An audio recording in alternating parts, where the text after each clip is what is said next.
টিউটোরিয়ালেও আমরা কিভাবে একটা এক্সাম্পল থেকে HTML কোডের মাধ্যমে একটা টেবিল জেনারেট করতে পারি সেটা আমরা দেখব।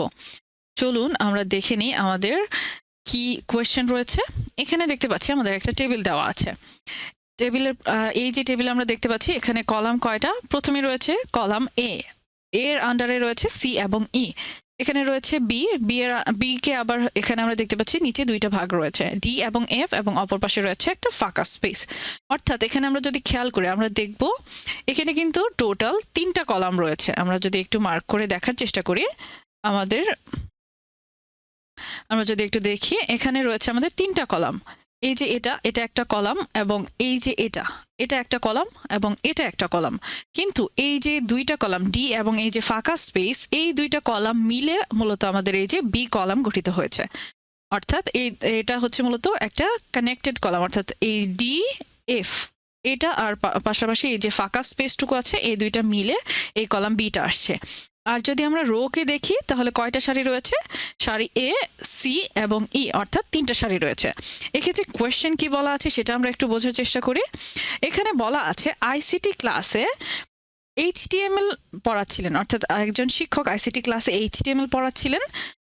তিনি ছাত্রদের এই যে টেবিলের ফাঁকা স্পেসটা রয়েছে, অর্থাৎ এই যে ফাঁকা স্পেসটা রয়েছে সেখানে logo.jpg চিত্রটি প্রদর্শন সহ সম্পূর্ণ টেবিলটি তৈরি করে কোড HTML কোড লিখে দেখালেন। অর্থাৎ এখানে এই যে ফাঁকা স্পেস রয়েছে এখানে একটা ইমেজ থাকবে, সেটা হচ্ছে logo.jpg, বা আপনি চাইলে আপনার নিজের নাম মতো একটা ইমেজ জাস্ট ব্যবহার করতে পারেন প্র্যাকটিস পারপাসে।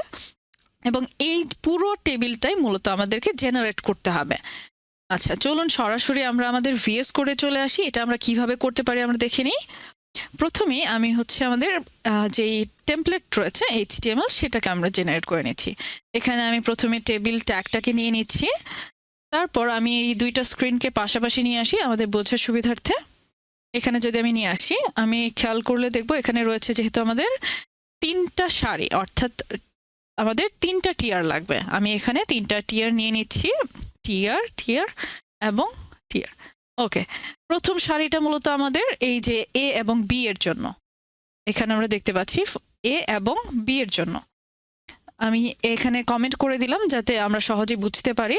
এই যে এ এবং বি এর জন্য, এর জন্য রয়েছে একটা, এটা যেহেতু হচ্ছে কোনো হেডিং নেই তাহলে আমরা টিডি ট্যাগে ব্যবহার করতে পারি। টিডি ট্যাগ, এখানে আমি এ লিখলাম।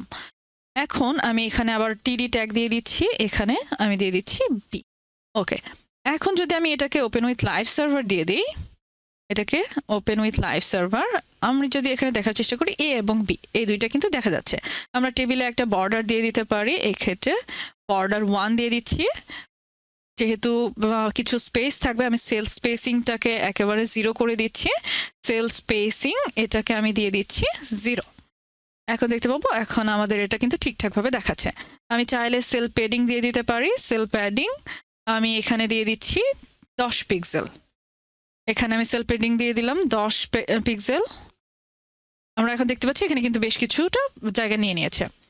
এবং পরবর্তী, অর্থাৎ আমাদের যে পরবর্তী রো বা সারি রয়েছে সেখানে রয়েছে আমাদের যেই সি, ডি এবং একটা ফাঁকা স্পেস। অর্থাৎ এই যে বি কিন্তু আমাদের এই যে কলাম রয়েছে ডি, অর্থাৎ ডি এবং ফাঁকা স্পেস এই দুইটার জায়গা নিয়ে নিয়েছে। তো এক্ষেত্রে আমাদের কি করতে হবে, এখানে আমাদের যেহেতু কলাম দুইটা জায়গা নিয়ে নিয়েছে সেক্ষেত্রে আমাদের কল স্পেন ব্যবহার করতে হবে।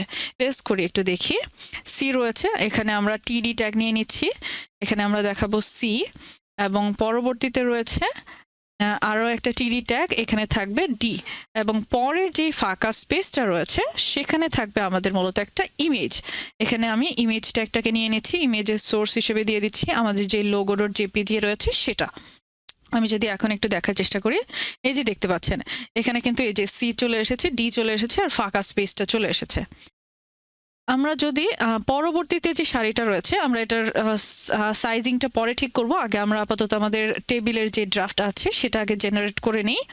এখন রয়েছে আমাদের টিডিতে থাকবে হচ্ছে ই, অর্থাৎ এই যে তৃতীয় সারিতে রয়েছে ই, তারপরে থাকবে হচ্ছে টিডিতে এফ, অর্থাৎ এখানে আমি এফটাকে নিয়ে নিলাম।